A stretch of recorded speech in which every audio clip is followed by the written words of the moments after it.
Good morning, everyone. This week, we are moving further into the book of Genesis, Bereshit, and we're up to the parsha called Toldoth, which is translated as generations, the generations. And Parsha Toldoth begins with Isaac pleading, entreating, praying over and over to the Yud He Vav He, the mysterious source of the world that we know and the world that we don't know. The Torah says it begins with Isaac praying on behalf of Rebecca. So Rebecca's now kind of moved into the so much of the standard position of women in the Torah as objects, not the subjects. It's Isaac praying for her and for her to be able to get pregnant, conceive. And Torah says that the eternal acceded to Isaac's entreaty, and so Rebecca conceived. And then it takes this amazing turn, and we turn right to Rebecca herself, something that we lost with Sarah, as we talked so much about last week, I think. And it's Sarah's experience, her inner experience. She gets pregnant and the children pressed against each other inside her. And then we hear Rebecca's voice. And she says, if this is so, why do I exist? And I've just been looking at this expression, why? Why am I? Why do I? Why I? And the first thing I notice is that the I is the Hebrew word anoki, which I really associate with the I that's so much in agency and power, that really is the subject of your own story, your own narrative. So it's why I, Anoki, why have I been created as this human with this incredible power, when this is what it means to be human, when this is what it means to be a woman in the tradition, in the patriarchy, in the woman in the midst of fulfilling her mission. There's this struggle inside of me. I feel like I'm going to die. I feel like what's inside of me is eating each other. So she finds her voice. She asks this incredibly existential question: why am I? And then she goes to drash, to have a talk, to speak. She goes to have a drash with the eternal. So she asks this, like, the fundamental question, and then she goes to talk to the source. So this is Rebecca. This is a woman, a pregnant woman in Torah, in such full power. And she goes and she goes to have a word. That's another translation. She goes to have a word with the eternal creator of the force of all of the universe. So how does Rebecca get so, like, what is it that she's actually doing that we could learn from how to come into our power in this way when we are in the midst of the scariest struggle of her life, right? She begins with fully feeling her experience. She actually starts with connecting with what's happening in her body. Wow, there's this struggle. There's something going on in my body. And she goes right to it. She doesn't turn away from it. She listens to her body. She makes her body her ally in her journey to understand who she is and what she is. And she recognizes that she contains something, and that her mission is here to contain something, even though it's something scary and possibly dangerous. And it's interesting when you read the different traditional commentaries, these male rabbis were very focused on Well, Rebecca, she's pregnant. She's worried that, one of the babies aren't going to be born, or maybe that she's going to die, which of course is now and certainly was then a completely valid worry, of pregnant women. I mean, we know the horrific statistics about maternal mortality that is actually rising in our world, and infant mortality. So yeah, of course she's worried about that. And there's something else going on for her. Her question isn't just coming from worry. She wants to know, why do I exist? And I love that, Toyrah, there's no punctuation. So we could really put the emphasis on whatever word speaks to us. So instead of seeing it as like, this is so horrible, why do I exist, right? Which is how Nachmanides actually interpreted it, one of our really important medieval commentators.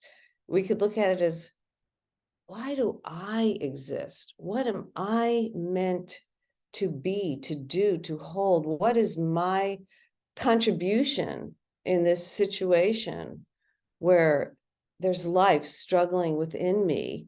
And that is really what the answer that she hears from Great Spirit, that is what is spoken to, right? And Great Spirit answers, and if you look at the Torah scroll, answers in a poem or a verse. And I want to unpack the verse, because as I've been really looking at it, the meaning of the verse, as I read the words of the verse, they're completely different than the traditional meaning that I was taught. So the verse, which I am not pulling up, does anybody have a traditional translation of the verse that you could just read out right in this moment? Okay, no, I can get it. It would be nice to hear somebody else's voice once. Karen's getting it. What verse? Oh, okay, no, right. So here, so for example, I've got it. Here's House Safaria, which is the JPS translation of the Torah, the Chumash, how it has the verse of Yud-Heh-Vav-Heh's answer to her. 2 nations are in your womb, 2 separate peoples shall issue from your body. 1 people shall be mightier than the other, and the older shall serve the younger. So the traditional, I think, understanding of this is that there's Jacob and Esau, and they're separate, and they're going to be at war. And Jacob, who's going to come out 7 minutes or however many minutes after Esau, is going to end up being mightier. And this sets the stage for how sometimes the war, the conflict in the Middle East today is understood by people. Well, when you look more closely, that's really not what it's saying. And what I found, some beautiful older traditions that I always think, why don't we follow those? It says, actually what it's saying is that 2 great lineages are in you. You are holding all of the peoples that are being birthed from this land. And now I'm seeing Rebecca as the land of Israel, Palestine. Rebecca as she is the host of this land that gives birth to 2 strong peoples. And the Talmud says that, or one of the things written in the Talmud, one of the things it says is that sometimes one people will be on top and sometimes the other. It depends which one shows up as Rav in their greatness. Which one shows up in their greatness? And that's who's going to be on top. And it can change. And we see that. We see that it's changing. So what is Rebecca's role? What does she understand? Her role as the land, right? As the womb, as the Shekhinah, right? The manifestation of form and of diversity of form. her role is to protect them all, to create a safe space where the struggle can unfold, because there is struggle.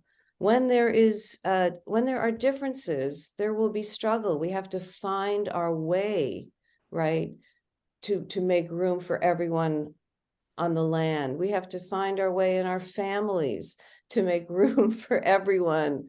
People like different foods, and some people like to get up early in the morning, and some people like to stay up way late at night.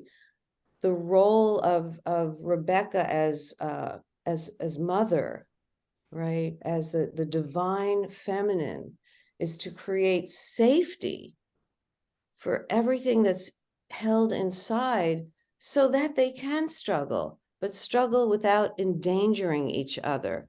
Not just hold everybody to suppress and ignore the differences and the different needs, but rather like creating this vessel where differences can be held safely, and particularly to create a land where that could happen. And because this is still Bereshit, Genesis, beginning, like how do we shift from one land to a land where everyone actually has the space to struggle, to get their needs met, and to be seen. And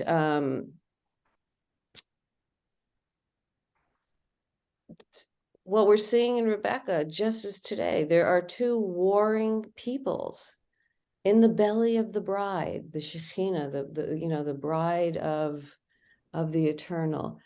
And I like to think that all of us are the Shekhinah today, and that our job, why am I an agent? Why do I have agency? Why am I an Anochi?